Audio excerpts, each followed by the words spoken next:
May kasabihan po, what you will see is what you will become. Kung ano yung makikita mo sa iyong isipan, yun po ang mangyayari sa iyo. Yun po ang magaganap sa iyo. Amen? So pumikit ka sandali at tingnan mo na ang mga kamag-anak mo ay iyong tinutulungan. Tingnan mo na napakaraming grocery na dala mo na ipinamimigay mo sa mahihirap mong kamag-anak. Sige po, ang pangunahin na tutulungan mo ay kamag-anak mo. Isipin mo kung sino sa mga kamag-anak mo ang naghihirap. At kapag ito ay nabuo sa iyong isipan, pagtitiwalaan ka ng Diyos ng napakalaking biyaya. Doon po nagsisimula ang kaunlaran sa pagmamalasakit sa mga kamag-anak nating kapuspalad. Meron ba kayong kamag-anak na kapuspalad? Meron na yun. So, iyong dalhin sa panalangin siya at padalhan mo sa LBC ng isang kahon na damit na hindi mo na ginagamit. Palagay ko'y marami kang damit na hindi ginagamit. Huwag mo nang i-warehouse sale. Yun na lang ipamigay. At ako'y naniniwala na yan ay papalitan ng Diyos ng mga bago. Into thy hands I commend my spirit. Ang akala po nung iba ito ay pang Biyernes Santo lang. Hindi po. Laging tatandaan po natin na kailangang alalahanin natin ang kapangyarihan ng kamatayan ng Panginoong Hesukristo. At maging si Apostol Pablo ay nagsabi that I will preach the message of the cross. I will preach Jesus Christ crucified. I will preach Jesus. At kung titingnan po natin sa Luke 23:46, and when Jesus had cried with a loud voice, he said, Father, into thy hands I commend my spirit. And having said thus, he gave up the ghost. Tayo po ay manalangin. O Diyos, aming Ama, sa pamamagitan ng iyong mga salita, at ito ay kinapapalooban ng iyong mga pangako, kami ay iyong inutusan na gamitin ang iyong mga pangako upang makamit namin ang lahat ng kailangan namin sa aming buhay upang makapagpatuloy kami na nasa wangis, hawig at larawan mo. Kaya tulungan mo kami sa pagkilos ng banal na Espiritu sa aming buhay. Amen. So, ang kapangyarihang nasa iyo ay ang banal na Espiritu. At ang makapangyarihang presensya ng Diyos ay ang banal na Espiritu sa buong lupa. Kaya't ilang bagay ang nais kong inyong maunawaan tungkol sa sinabi ng Panginoon that into thy hands I commend my spirit. Ang una ay dedication. Ang pangalawa ay supreme offering. Ang pangatlo, only for His glory. So, ito po ay isa-isa na aking ipapaliwanag. At ito pong pagsasabi niya, into thy hands I commend my spirit, O Lord. Sa iyong mga kamay aking inilalagay, aking ipinagkakatiwala ang aking espiritu. Kung maalaala natin nung likhain ng Diyos ang mga nilikha, ang mga unang nilikha niya ay sa pamamagitan ng pagsasalita. At sa ika-6 na araw, ang nilikha niya ay tao at kumuha siya ng isang dakot na alabok. At dun sa isang dakot na alabok, inanyo niya. So He created and He formed man. So, physical po o spiritual siya, pero yung physical ay kanyang inanyo. So He created and He formed man. At nung malikha niya ang katawan ng unang tao, ito ay walang buhay, kaya ang ginawa niya, hiningahan niya yung lupang inanyuan niya sa wangis ng tao. At nagkaroon ng buhay. Yun po yung Espiritu. Kaya yung Espiritong yun, ang merong kaugnayan sa Diyos, sapagkat yung Espiritong yun ay spiritual. Kaya kung titingnan mo, ikaw ay Espiritu. So you have your human spirit na may isipan na nakasakay sa pisikal na katawan. Itong pisikal na katawang ito, dahil ito ay mula sa alabok, mahina ito. Ito'y napapagod. Ito ay nagsasawa. At ito ay nanghihina. At saan manggagaling ang kalakasan ng katawang lupang ito? Kaya unawain nating mabuti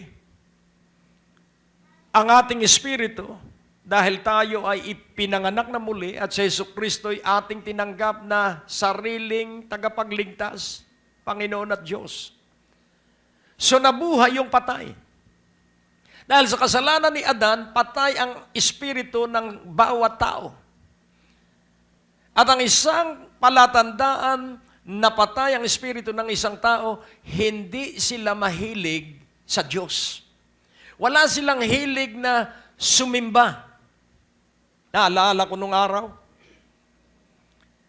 ang tao'y pumapasok lang sa simbahan pag araw na siya'y bininyagan.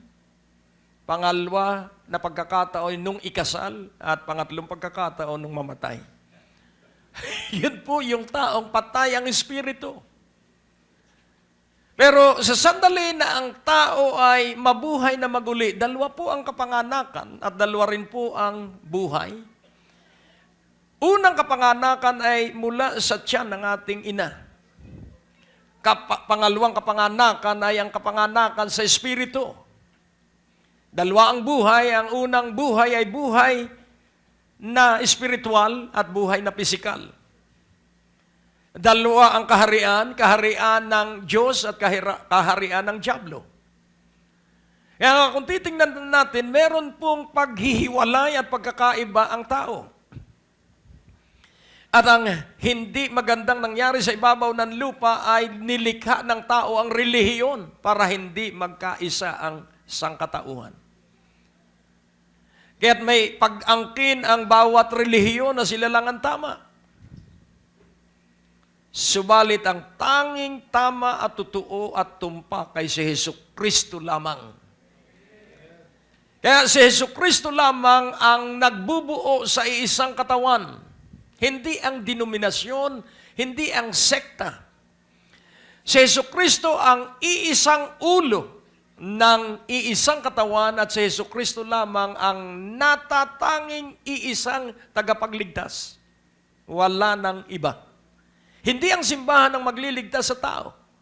Si Jesucristo ang tagapagligtas at tinipon niya ang lahat ng naligtas sa tinatawag na simbahan at ang simbahan tinatawag din na katawan ng Panginoong Jesucristo at ang simbahan tinatawag rin na babaeng nakatakdang makaisang dibdib ng Panginoong Jesucristo. So the church is the body of Christ, the church is the bride of Christ. Kaya nga kung ating kikilalanin ang mga pangunahing katotohanan ito, ikaw ay magiging laging sabik sa Panginoon at ibig mong laging makasama ang mga sabik sa Panginoon. Nakakahawa po ang kasabikan. Kaya kung kasama mo yung mga sabik sa Panginoon, ikaw din ay masasabik sa Panginoon at pag ikaw ay nasabik sa Panginoon, ikaw ay mag-aalab sa Kanya at kapag ikaw'y maalab, ang Diyos ay lagi ding ang Kanyang pagtingin ay itutuon sa iyo.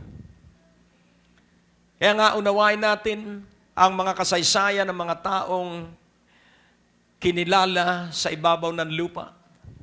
Hindi nila sukat akalain na sila'y magiging bayani. Katulad ni Sergeant York, noong Second World War, may ligaw na bala sa Europa nangyari ito, at siya ay hindi namatay kahit direct hit siya doon sa kanyang puso. Alam nyo ang dahilan? Dahil meron siyang Biblia sa kanyang dibdib, doon sa kanyang chest pocket. Hindi tumagos yung bala dahil may Biblia siya sa kanyang bulsa sa dibdib. At yun ay naging napaka-laking hamon sa kanya, lalo siyang nag-alam sa Diyos at siya ay naging bayani. At gustong siya ay gawing speaker sa iba't ibang organisasyon at siya ay nagpaunlak. At lahat ng offering, inilagay niya sa kanyang foundation. Lahat ng royalties ng kanyang movie, dahil siya ay itinanghal na bayani. At ang dahilan, ang Biblia ay kanyang inakap at iginalang. Nawa ito'y magsilbing isang hamon na ang susi sa kaunlaran ay ang maalab natin sa salita ng Diyos. Ang panalangin natin ay laging uugnay ay sa salita ng Diyos. Dahil ikaw at ako ay nilikha ng mga pangako ng Diyos. Kaya kung kukuha po tayo ng maraming mga patutuo tungkol sa mahuhusay na tao dahil may pangako ang Diyos, gagawin kong dakila ang iyong pangalan. So, sinong gagawa ng kadakilaan sa bawat buhay? Ang Diyos. Kaya, iyong unawaing mabuti. Kailangang matutunan mo ang kahulugan ng pag-aalay ng kanyang espiritu. Dedication. Ito pong dedication, ito po ay more na maipapaliwanag natin, ito ay an exclusive ownership. So pag sinabing eksklusibo, ito ay natatangi at para lamang sa pagmamay-ari. Kaya nga kung iyong iaalay ang iyong espiritu habang tayo ay buhay sa ibabaw ng lupa, at kailangang ialay natin sapagkat ang may-ari ng espiritong nasa atin ay ang Diyos, sapagkat ito ay hininga ng Diyos. Kaya nga sabi ni Apostol Pablo, I am a debtor to no man. Wala akong utang kanino mang tao. Wala akong pinagkakautangan kundi ang Diyos, sapagkat sa Jesucristo ang namatay para ako ay mabuhay. Kaya tunawain natin, what is a dedicated life? May awiting pumailan lang at nag-hit sa airwave noon. Devoted to you. Naalaala ninyong mga matatanda na? Napakaganda po nung awiting yon. Devoted to you. Tapos yung mga awiting, don't they know it's the end of the world? At yung pala, kaya nagtapos ang kanyang mundo dahil nagkahiwalay siya nung kanyang kasintahan. Pero nais ko pong ipaunawa, ang daigdig po hindi magtatapos. Babaguhin lang. Hello? Kaya kailangan nakahanda tayo sapagkat tayo ay iaangat sa ulap at tutupukin ang matitira. Tatanungin ko kayo, at dito malalaman ang katalinuhan. Saan mo gusto? Sa lupa o dun sa ulap kasama ng Panginoon? Kaya hindi po tayo titira sa langit. Tayo po ay hanggang ulap lang. At pag nagkaroon ng gagawin na pagbabago ang Diyos sa ibabaw ng lupa, walang polusyon, walang habagat, walang lindol, at yun ay magiging katulad ng panahon sa paraiso, sa panahon ni Adan. Hello? At bababa tayong kasama ng Panginoon sa isang bagong lupa at bagong langit. New heavens, new earth, new Jerusalem. Kaya nga kung ito ay ilalagay mo sa iyong puso at isipan, at ang puso ay ang ating espiritu at ang isipan ang ating kaluluwa. Kapag namatay ang katawang lupa, ang ating espiritu at kaluluwa ay buhay, sapagkat hindi ito pwedeng mamatay. Kaya nga, kilalanin natin ang ating sarili. Naialay na ba natin ang ating espiritu at kaluluwa sa Diyos? Sa Ephesians 2:8, kailangang iyo pong matutunan kung paano ang dedication. For by grace are you saved through faith. And that not of yourselves, it is the gift of God. So atin pong bigyan ng diin at mataas na pagpapahalaga na hindi ikaw, hindi ako, ang nagligtas sa ating sarili. Not of yourselves, it is the gift of God. So ang kaligtasan po ay hindi sa pamamagitan ng kabutihan natin. Hindi po dahil tayo'y lumakad ng paluhod. Hindi po ganon ang kaligtasan. Ang kaligtasan po ay grasya lang ng Diyos. Naniniwala ba kayong may grasya ang Diyos? So, kung titingnan natin sa Exodus 33 or 34, 33:17. Nais kong inyong maunawaan na magigi kang labis na pinagpala kapag nasumpungan mo. Ano po ang sabi ron? And the Lord said unto Moses, I will do this thing also that thou hast spoken. For thus thou hast found grace in my sight, and I know thee by name. Wow! So nakasumpong ka ng grasya sa aking paningin. Nais kong iyong maunawaang mabuti. Kung si Moses sa lumang tipan ay nakasumpong ng grasya o ng biyaya sa paningin ng Diyos, hallelujah. And what is that grace? That God know Moses by name. Kilala niya ang lahat ng tao, pero espesyal ang pagkilala niya sa pangalan ni Moses. At kung babaybayin mo ang mga pinili ng Diyos na kanyang lingkod, ang unang dahilan kaya sila'y napili because they found grace in the sight of God. Naunawa niyo po? And Noah found grace in the sight of God. At ang sabi niya sa 34:9, and he said, if now I have found grace in thy sight, O Lord, let my Lord, I pray thee, go among us, for it is a stiff-necked people, and pardon our iniquity and our sin, and take us for thine inheritance. Kung kami nakasumpong ng grasya sa iyong paningin, wow! Ako ay humihiling sa iyo, Panginoon, samahan mo kami. So, ano po ang grasya ng Diyos? Sasamahan ka ng Diyos. Gusto mo sinasamahan ka ng Diyos? Gusto mong ang pamilya mo ay sinasamahan ng Diyos? At yun ay hindi mo na itatanong sapagkat ibalik natin sa Ephesians 2:8, you found grace in the sight of God. Kinalugdan ka na ng Diyos. Kaya tayo magkakasama dahil tayo ay mga kinalugdan ng Diyos. Huwag mong pag-aalinlanganan ito. Ikaw ay kinalugdan ng Diyos, hindi dahil tayo mabuti, kundi dahil napakabuti ng Diyos. For by grace are you saved through faith, and that not of yourselves, it is the gift of God. Wala pong regalong binabayaran. Nun bang iyong kasal, ang mga regalo ay binayaran mo doon sa mga dumalo? Hanggang ngayon, yung iyong rice cooker ay hindi mo pa nagagamit.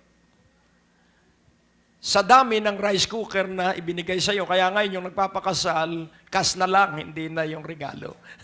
Di ba, pag tumanggap ka ng imbitasyon nakalagay, please make it cash.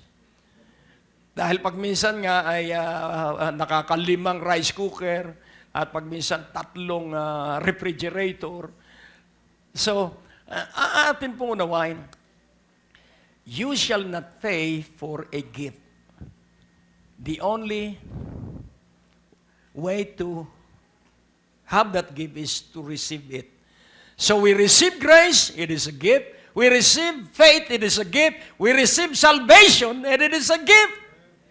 So hindi natin binayaran ang ating kaligtasan, hindi rin natin binayaran ang ating pananalig, hindi rin natin binayaran ang grasya. Ito'y regalong lahat ng Diyos.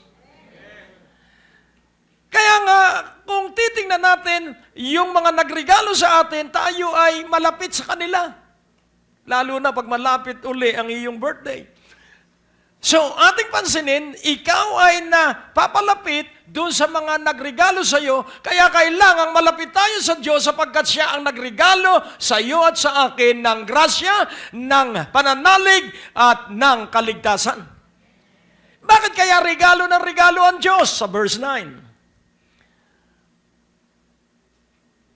Ephesians 2:9, not of works lest any man should boast.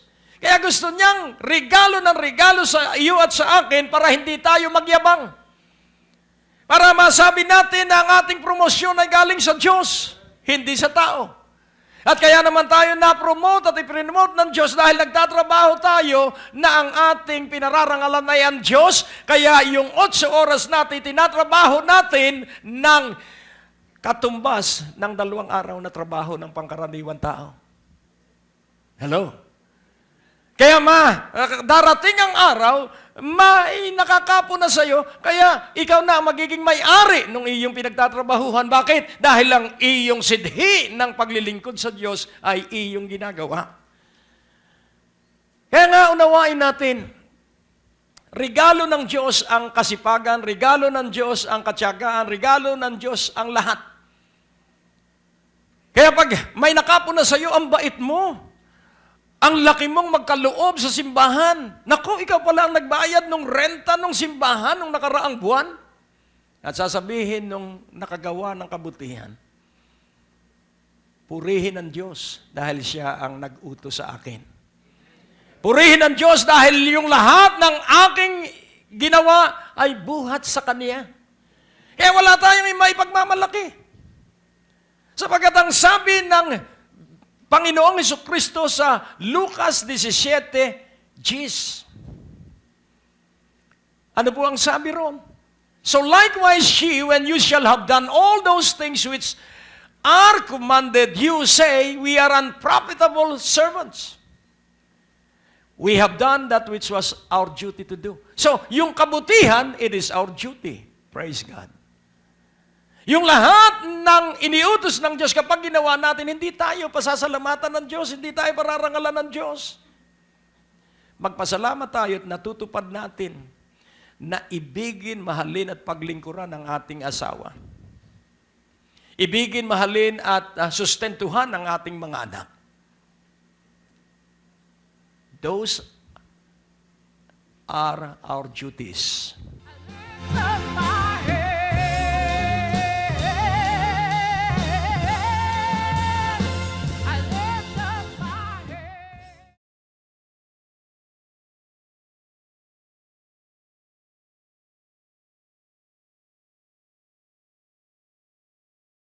Magandang araw po sa bawat isa.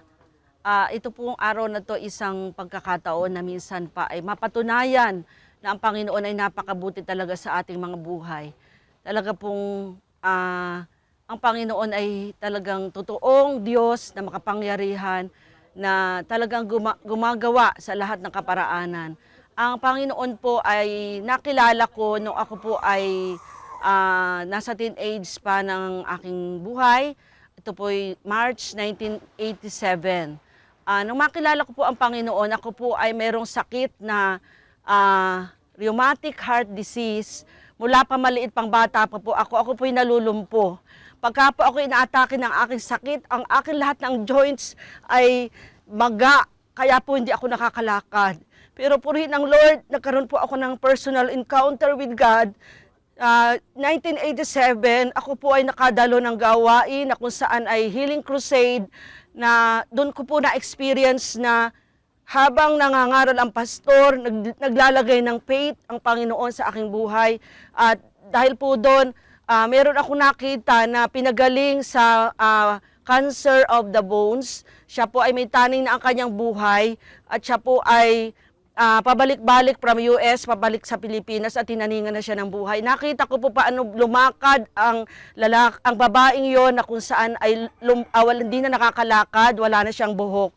Siya po'y nakalakad at doon yung that time na nakita ko siya, nagbi-build ang Lord ng faith sa akin at ako po noon ay pumunta sa gawain na yun na pilay. Pilay po ako, kasama ko po yung that time yung naging asawa ko ay boyfriend ko pa po siya. Noon po ay, nung pumunta po ako sa unahan para po sinabi ng pastor na pumunta sa unahan ang may mga sakit. Pumunta po ako sa unahan, iyak po ako ng iyak. At doon po ay parang may bumuhos sa akin nung nananalangin na ipinapanalangin kami ng pastor, ay may bumuhos sa akin na parang mainit mula ulo hanggang talampakan. At natanggap ko po yung instant healings mula sa Panginoon. Kaya sinabi ko po no sa Lord, yun po ang experience ko as born again Christian, nang talaga na-encounter ko siya na talaga napakahalaga talaga pakilala natin ang Panginoon sa ating mga buhay. Parang may bumuhos sa akin mula ulo hanggang talampakan na mainit na tubig. Ako po ay nakatanggap ng kagalingan. Kaya sabi ko po sa Lord, ako po ay dapat wala na sa buhay, sa mundong ito, Panginoon, dahil ako binigyan mo ng panibagong buhay. Ang buhay kong ito, Panginoon, ipaglilingkod ko sa iyo. Kaya simula po noon talagang ako'y naramdaman ko na, naranasan ko, may calling po ako mula sa Panginoon. At that time na ako nakakilala sa Diyos, nagkaroon talaga ng totohanan ng born again experience. At minold ng Lord, from glory to glory, binago ng Panginoon. At dumating ang time na ako po'y dumadalo ng gawain. Naging uhaw ako sa salita ng Diyos. Na ang salita ng Diyos ang nagbabago. At parang tubig na naglilinis sa aking buhay. Ang salita ng Diyos ay parang mirror na nakikita ko yung dumi sa aking mukha. At unti-unti akong binago, nagkaroon ako ng transformation. Dahil doon, hindi ko niyayaya ang aking mga kapatid sa pagdalo ng gawain. Sumasama na sila. Dahil nakita nila yung fruit, yung pagbabago na aking buhay. At, at that time po ay nahikayat ko na isasama ko na aking mga kapatid sa pagdalo na dati napakatapang ko po sa mga kapatid ko, pero nung nakakilala po ako sa Panginoon, nakita nila yung pagbabago. At the same time po, ang unang-unang itinanim ng Diyos sa aking puso, yung pagbibigay, yung pagsuporta sa gawain ng Panginoon. At doon po naging matapat ako sa, bagamat ako po dumaan sa time na dahil ako'y naging breadwinner din sa aking mga kapatid, ako po ang nagbibigay ng kanilang mga pambaon. Nagtatrabaho po ako sales lady sa Harrison Plaza noon, noong panahon ng 1980, 82, ganon, or 1988. Ako po ay nagkaroon po ako ng experience na kahit na kakaunti ang aking sweldo, inuuna ko yung para sa Panginoon. Nakabukod na po yung para sa Panginoon, at kahit kaunti ang natira, minumultiply ng Lord yung natira dahil ang Diyos po'y tapat kapag tayo'y nagtatapat. At the same time, nung 2009,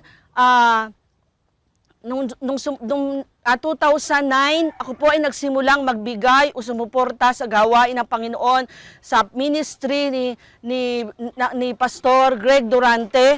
Doon po nagsimula na ako po ay nagkaloob, at ang panalangin ko po, kami po ay mag-asawa na nung aking asawa that time, dahil 1987 po rin kami kinasal. Pero ang panalangin namin, nagtrabaho po kasi ang asawa ko sa Philippine Airlines, at nung malapit na po magbayaran ang trabaho nila, ay nagdasal po kami, nanalangin po kami na magkaroon kami ng business.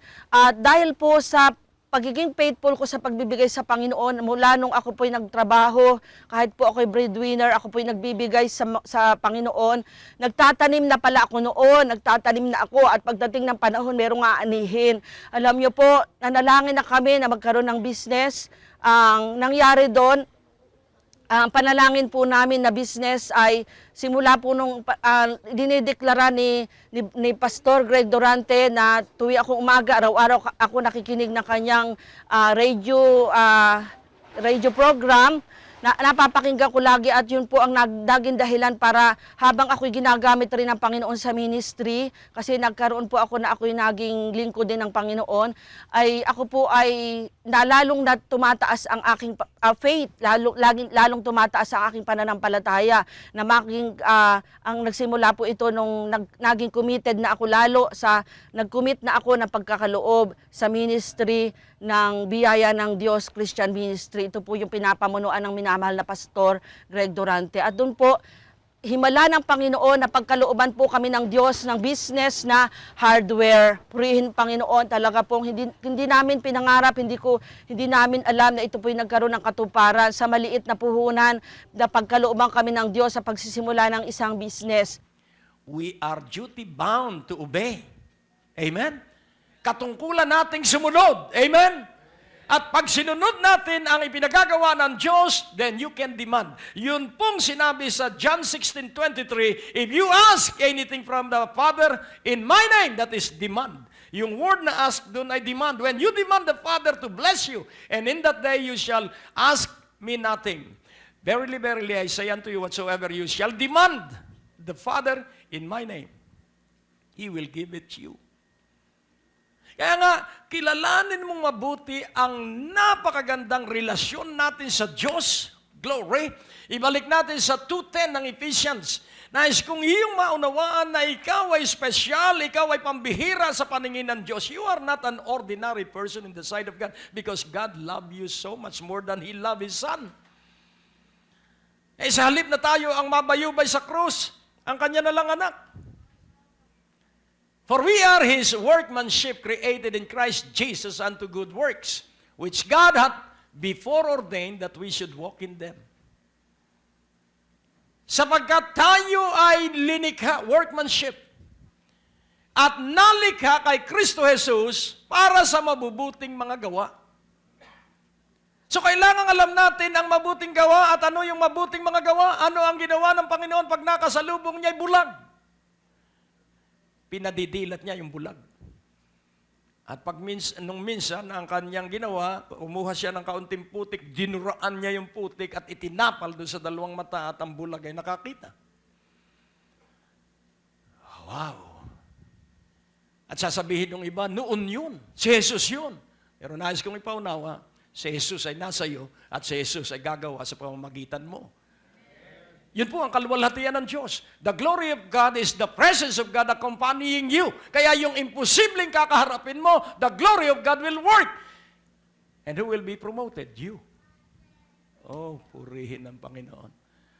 For we are His workmanship created in Christ Jesus unto good works, which God hath before ordained that we should walk in them. So what were the good works that God ordained? Itinalaga na, itinakda, yung ordain nakatalaga at nakatakda. Itinalaga na at itinakda na niya yung mga lalakaran nating mabuting gawa. At doon sa mabuting gawa, nandun ang iyong himala. Doon sa mabuting gawa, nandun ang iyong pagpapala. Doon sa mabuting gawa, nandun ang iyong promosyon. At doon tayo lalakad. That we should walk in them. What are the them? Refers to good works. And then sa verse 11, wherefore remember that you being in time past Gentiles in the flesh who are called uncircumcision by that which is called the circumcision in the flesh made by hands, and then verse 12, that at that time you were without Christ, being aliens from the commonwealth of Israel and strangers from the covenants of promise, having no hope and without God in the world. Yung mga hintil po ay walang pag-asa sa ibabaw ng lupa. Nung panahong una tayo mga hintil, wala sa atin si Jesucristo.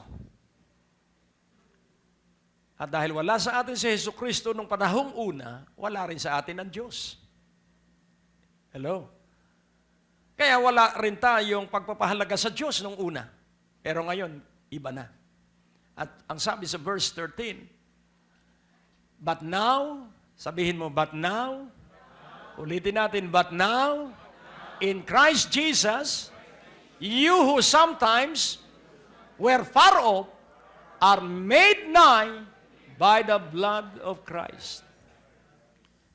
So, ngayon, ngunit ngayon, kay Kristo Jesus, kayo na dati noon, yung sometimes po ay dati noon, ay malayo sa Diyos. Pero ngayon, ginawa na kayong malapit sa Diyos sa pamamagitan ng dugo ni Kristo.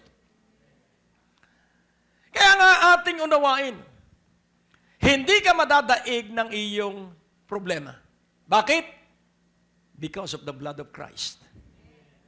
Yung problema ay nasa atin para sa ating pag-unlad. Yung krisis ay nasa atin para maranasan natin ang kaluwalhatian ng Diyos, at ang kaluwalhatian ng Diyos ay ang presensya ng Diyos. Ang kaluwalhatian ng Diyos ay ang kanyang kapangyarihang gumawa ng himala. Kaya nga sabi ni Nicodemus, if God is not with you, you cannot do that miracles that you did.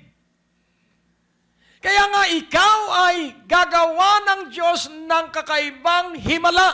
Why? Because Jesus is in you. And why is it that Jesus is in you? Because of the blood of Jesus. Kaya ikaw ay inilapit ng Diyos, ako inilapit ng Diyos na napakalapit sa iyo, sa Kanya, at ikaw ay laging tinititigan ng Diyos. At titingnan niya kung ano ang gagawin mo sa iyong krisis. Ang isang ikinalulungkot ng Diyos, nakatuon tayo sa ating kakayahan. Linulutas natin ang ating suliranin na hindi natin isinasali ang Diyos.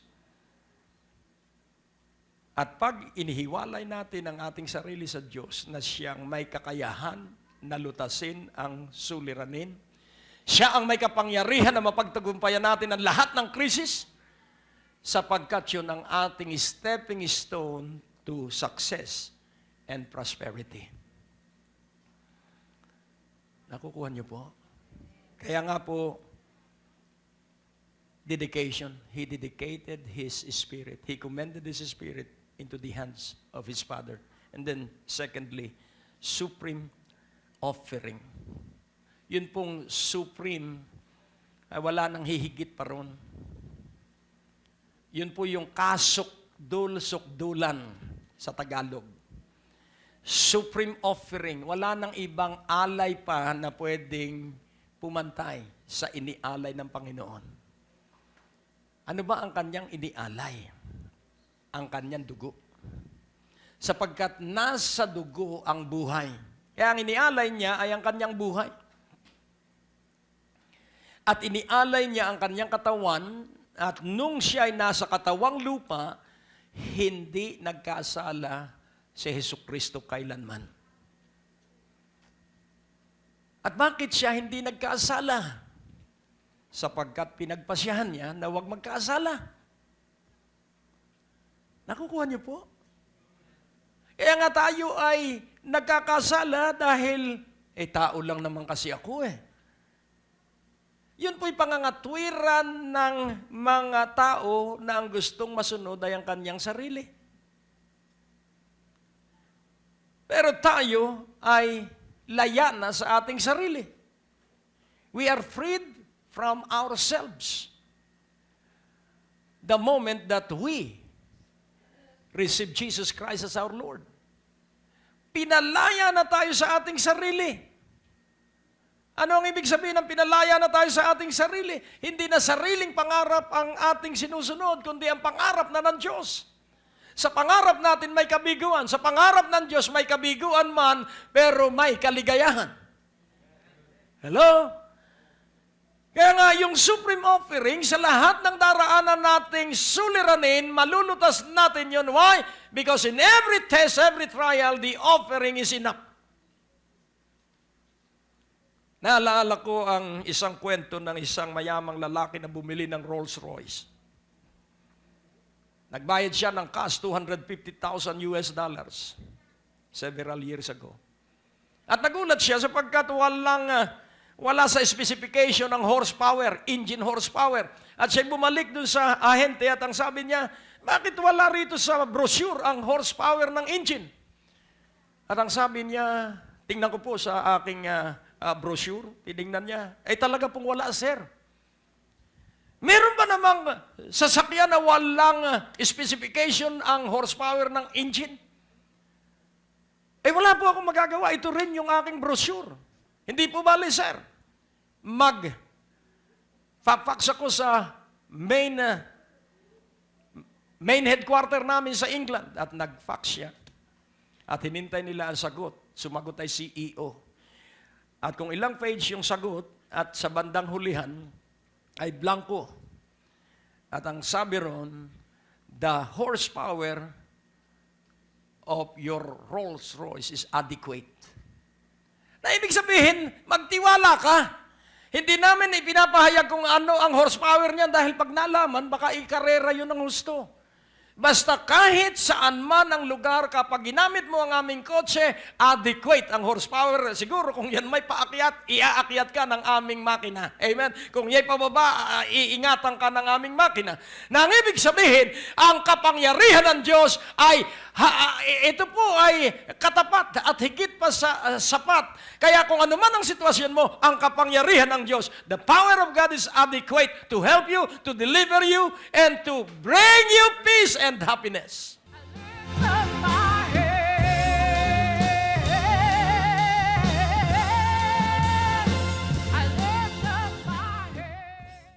Kaya po, ito po isang sa mga himala na ibinigay sa amin ng Lord dahil po naging faithful kami sa pagbibigay. Nagsimula po ako na talagang nasa business na kami, nasa ministry ng aking asawa, naging pastor po kasi ang aking asawa, at the same time ako po yung assistant niya. Pero bigla po dumating ang 2014, ang asawa ko po ay biglang kinuha ng Panginoon.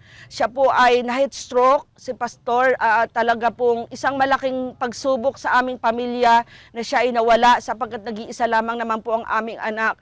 Pero purihin ang Lord, hindi po ako pinanghinaan ng loob, bagkus sinamahan po ako ng Diyos na talagang yung courage, yung lakas, yung katatagan, yung talagang katapangan, ibinigay sa akin ng Diyos yung tunay na comfort, kapayapaan ng aking puso, ipagpatuloy ang ministry, ipagpatuloy ang business. Kaya po, ito po yung isa sa mga bagay na ipinagpapasalamat ko sa Panginoon. Purihin ang Diyos sa kanyang kabutihan. Totoo ang sinabi niya, hindi na tayo iiwan, ipababayaan man.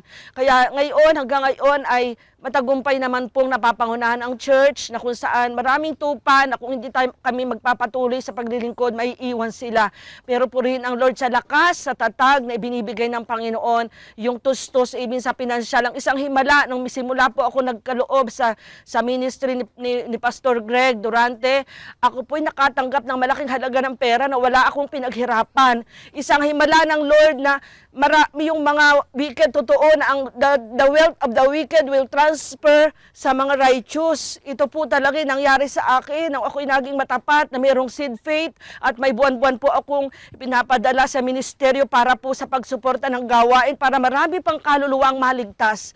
Kaya po nagpapasalamat ako sa Lord na truly He is a miracle working God. Nawala, hindi ko abot ng aking kaisipan kung paano dumating sa amin napakalaking halaga ng pera mula sa kung saan ay yung aming mga in-laws o mga magulang na aking na asawa, sapagkat namayapa na nga po ang aking asawa, nag-decide sila na ibenta ang malaking lupain at kami po ay napagpala ng anak ko. At dito po nakita namin ang aming mga in-laws ay sobrang nagtipid, sobrang nagpakahirap. Pero ito pala ay yung kayamanang naimpok ay para sa amin maipagkakaloob. Kaya po, bagamat wala na ang asawa, hindi niya po na-enjoy ang kayamanan na minana niya, pero ibinigay sa amin para po kami maging kamay ng gawain ng Diyos. Purihin po ang Panginoon, sapagkat faithful ang Lord at talagang imumultiply niya anumang sinimulan niya sa kanyang mga anak na nagtatapat sa kanya. At nananampalataya ako, hindi lang ito ang aming matatanggap. Marami pang ibibigay ng Lord na dahil sa aming pagtatapat sa gawain ng Diyos, kahit sa ministeryong hinahawakan po namin ngayon. Kami nagkakaloob at talaga pong dahil dito, meron pang darating na panibagong pagpapala ang Panginoon. Purihin ang Diyos. Salamat sa lahat ng bagay na ginawa ng Panginoon. To God be all the glory. The power of God is adequate. The love of God is more than adequate. Kaya laging tandaan mo, hindi ka maghihirap sapagkat bawat panahon ng kahirapan, may naialay na ang Panginoon buo niyang buhay. Oh, napakaganda po. Supreme offering. Hindi ka nasa pagsubok para biguin. Nasa pagsubok tayo para maranasan natin na kasama natin ang Diyos. Sabihin mo sa iyong katabi, huwag ka nang malungkot. Kasama mo ang Diyos. Talo ka pag nalungkot ka dahil mai-stress ka. Mag-aalala ka, mag-aalinlangan ka, mahal ka kaya ng Diyos. Ito po ang sasabihin ko sa iyo. If you don't have faith in the love of God, it can never be developed. Kapag hindi ka po sumampalatayang iniibig ka ng Diyos, hindi po uunlad ang pag-ibig ng Diyos sa iyong buhay.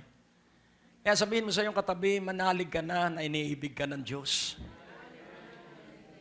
Kaya nga tayo magkatabi dahil pare-pareho tayong iniibig ng Diyos. Sabihin mo sa katabi mo, alam mo, dati nag-aalinlangan din ako. Akala ko hindi ako iniibig ng Diyos. Yung pala, iniibig ako ng Diyos.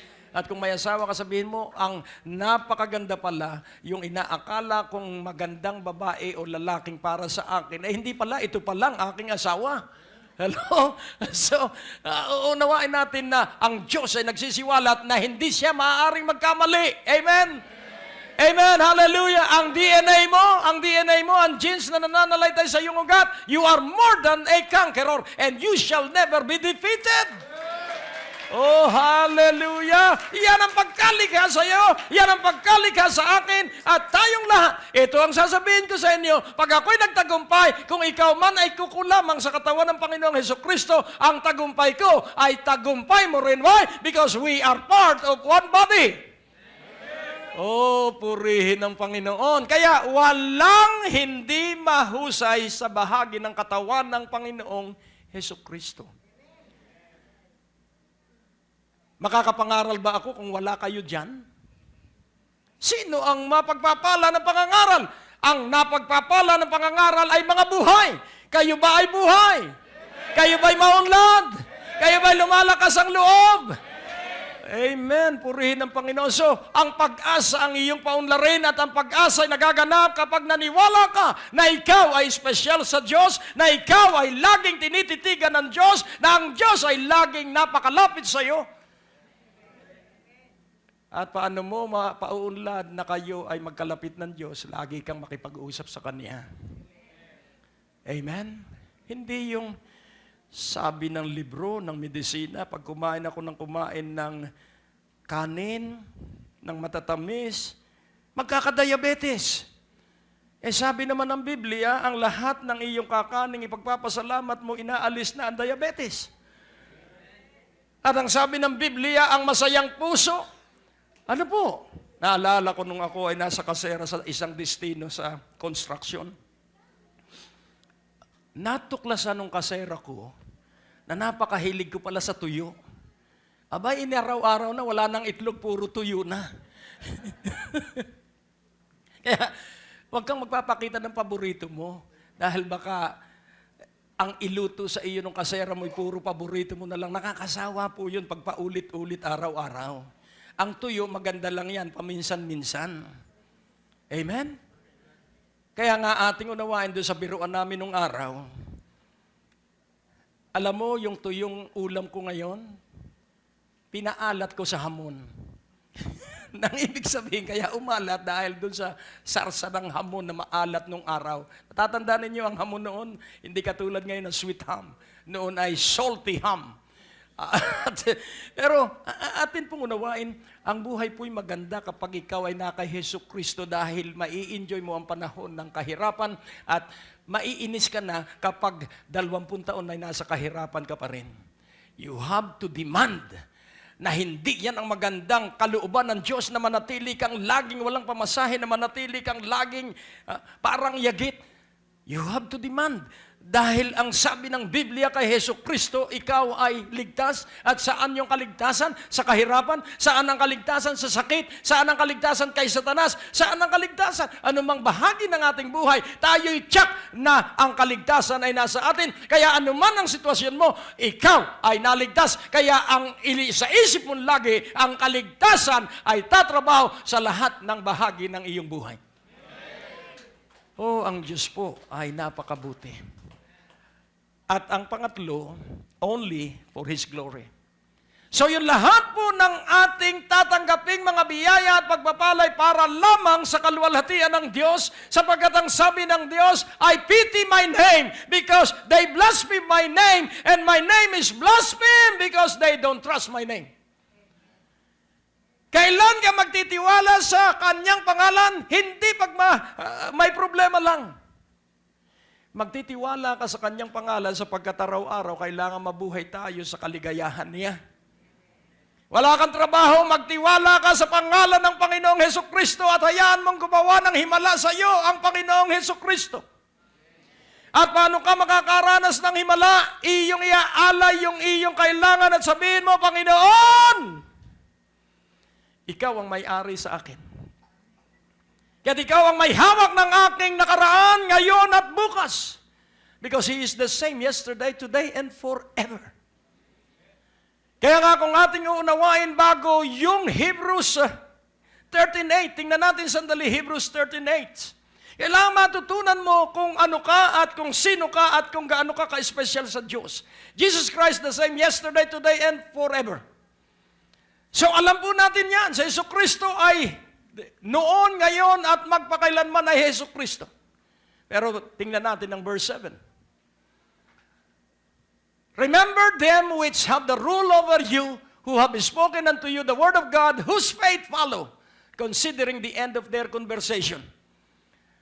So, inyong alalahanin yung lahat ng nagturo sa inyo, yung mga namuno sa inyo, at ang ating mga magulang ay nagturo sa atin, ang ating mga tatay at nanay ay namahala sa atin, at sila'y laging merong usal na manalangin ka, anak. Hello? At sila'y nabuhay sa pananalig. Naalala mo ba ang tatay at nanay mo na halos hindi na kumakain, ibinibigay pa sa'yo? Aywan ko, pero pag naaalala ko yun, yung pag-ibig sa akin ng tatay at nanay ko, yun ay sapat na dahilan para ako ay magpakatino. Susundan mo ang pananampalataya ng mga namuno sa iyo, sundan mo ang pananampalataya ng nagtuturo ng salita ng Diyos sa iyo, sapagkat makikita mo sa kanilang buhay yung kanilang itinuturo. Wow! At ano po ang ibig sabihin ng verse 8? Bakit sila nakapamuhay sa ngayon sa salita ng Diyos? Because Jesus Christ is the same yesterday, today, and forever. Bakit nagpatuloy ang mga magulang natin na tapat sa Diyos? Because of Jesus Christ. Kung ang mga magulang natin sinamahan ng Panginoon, tayo rin ay sasamahan ng Panginoon. At huwag ka rin mag-alala sa iyong mga anak at apo, sasamahan din sila ng Panginoon. At ang sabi sa Romans 13:8, owe no man anything but to love one another, for he that loveth another hath fulfilled the law. Tayo po'y nagkakautang. Sino rito ang hindi nakakaroon ng utang? Tayo po ay nagkakautang sa kapwa-tao natin. Pero ang sabi rito para lumaya sa utang, love one another. Hello? Love one another. For he that loveth another hath fulfilled the law. Sapagkat siyang umiibig sa kaniyang kapwa, ay nakatupad sa batas. Tingnan natin sa verse 7. Render therefore to all their dues, tribute to whom tribute is due, custom to whom custom, fear to whom fear, honor to whom honor. So when you love another, igagalang mo siya. Ang isang pinakamagandang virtue ay ang parangalan mo ang iyong kapwa. Pinararangalan mo ba ang tatay at nanay mo? Pinararangalan mo ba ang teacher mo nung ikaw ay nag-aaral? Pinararangalan mo ba ang iyong asawa? Sapagkat ang sabi po dito, kapag inibig natin ang isa't isa, matutupad natin ang buong kautusan, at pag natupad ang buong batas, dadaloy ang kasaganaan. Hello? At walang umiibig na mag-iisip ng masama sa kanyang iniibig. Walang umiibig na pagdududahan ng kanyang iniibig. At para makagawa tayo sa pag-ibig ng Diyos, have faith that you are loved. Manalig kang ikay iniibig ng Panginoong Hesukristo. Develop that love of God to you. And then commit your life to that love of God.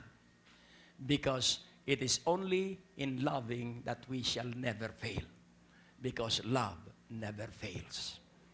Kaya mabuhay tayo sa pag-ibig. Ang dakilang utos, ibigin ng Diyos. Ang pangalawa, ibigin ng kapwa. Katulad ng pag-ibig natin sa ating sarili.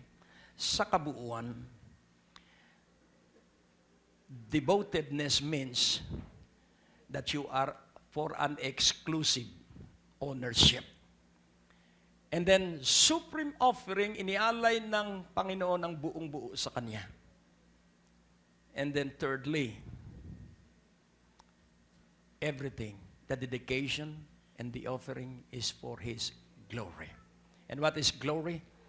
The presence of God that will accompany you. Kaya masasabi natin ngayon, ang sinabi ng Diyos kay Moses, "You have found grace in my sight." At ang sabi ni Moses, "If indeed I found grace in your sight, then go with us." Kaya pwede kang manalangin ngayon at sabihin mo, sige po, sundan mo ito. At sabihin mo, Diyos ko, aking Ama, salamat at nasumpungan ko ang iyong grasya sapagkat sa Jesucristo ang iyong grasya. At dahil sa akin ang iyong grasya, kaya tiyak ko na ako ay sasamahan mo habang ako ay may buhay. Maging ang aking anak, maging ang aking mga apo, manugang at mga kamag-anak. Samahan mo kaming lagi at tulutan at tulungan na lagi kaming makita mo na umiibig sa iyo, sa aming kapwa at sa aming sarili. Sa iyo ang parangal, papuri at kalwalhatian, Ama, sa pangalan ni Jesus, at ang bawat isa ay nagsabi ng Amen. Ang Diyos po ay napakabuti. Malugod po namin kayong inaanyayahan sa aming mga Sunday worship services, at kung kayo po'y malapit sa aming lugar, welcome po kayo na makasamba at makapagpuri sa ating Panginoon. Para po sa Metro Manila, ang biyaya ng Diyos Christian Fellowship ay matatagpuan sa 2nd floor, Medicor Building, Ortigas Avenue, Green Hills, San Juan, sa pangunguna ni Bishop Greg Durante.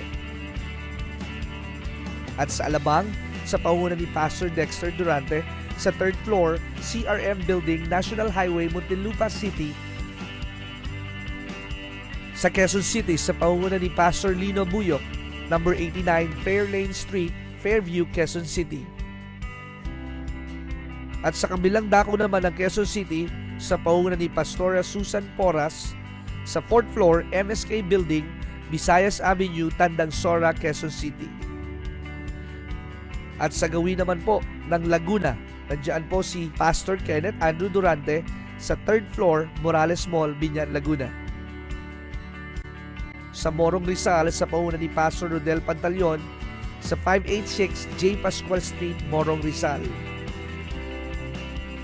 Sa Antipolo City, sa pangunguna ni Pastor Dexter Durante, sa Barangay San Luis C. Lawis Extension, Antipolo City. Sa gawin naman ng Cavite, nandiyan po si Pastora Aida de Guzman sa Munting Pariiso, Ibayo Estasyon, Naik, Cavite. Sa Quezon Province, sa atin pong Prayer Mountain, sa Barangay Kamaysa, Bukal ng Buhay, Tayabas, Quezon, sa pangunguna ni Sister Jennifer Gonzales. Sa Nueva Ecija, sa pangunguna ni Pastor Enrique Cruz, sa number 028 Zone 4, Barangay Portal Rizal, Nueva Ecija. Sa kabilang dako ng Nueva Ecija, sa pangunguna ni Pastor Ruperto Rillo, sa Barangay Kabukbukan, Nueva Ecija. Sa Batangas, nandiyan po si Pastor Edgar Rillo sa F. Alex Street, Barangay 6, Nasugbu, Batangas. Sa Bicol Region, sa pangunguna ni Pastor Artem Landong, sa 2nd floor, Landong Building, 091 Corraldo Street, Zone 3, Tres Reyes, Bato, Camarines Sur.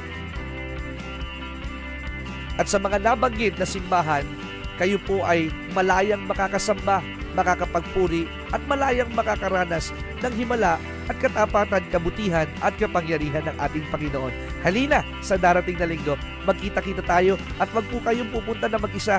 Magsama po kayo ng inyong mga kaibigan, kabarangay, kapitbahay at mga mahal sa buhay, at patuloy nating ideklara na si Jesus ay Diyos at siya ay naghahari sa lahat ng may pananalig.